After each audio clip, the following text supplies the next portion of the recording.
Invincible Season 3, Episode 6 was just brilliant.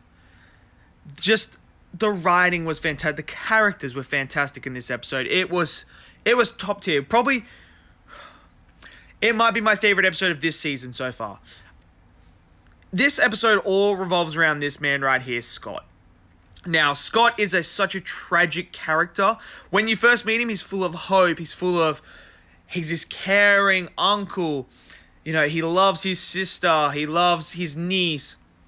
And when the event of Mark and Nolan do battle through Chicago and destroy the building that they live in, and it ends up killing them, now Scott has an endeavor against Mark. He blames Mark for those deaths, and he wants justice. But he has these lightning powers, but not as powerful as you would think. So what he does is he actually starts working for Cecil and stuff like that, and then he steals these little things that you inject in your skin that hold power and gives you more power, basically. What it does essentially is it turns a low-level energy manipulator, into an absolute OP manipulator with a much more higher output. So that's what he does, and now he's set on getting his revenge on Mark.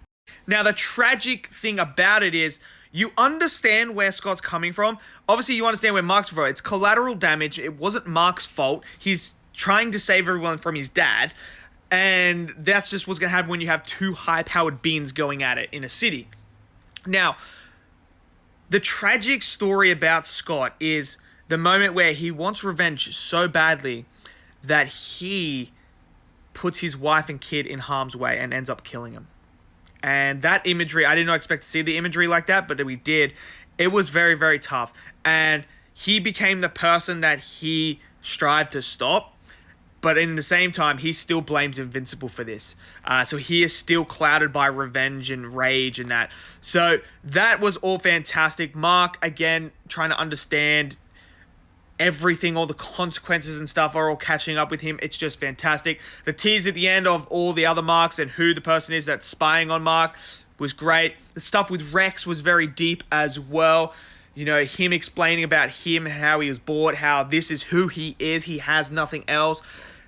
Then you have the stuff with Monster Girl and Rhodey, as well as he fixes her up and stuff like that. The stuff with Oliver as well is great.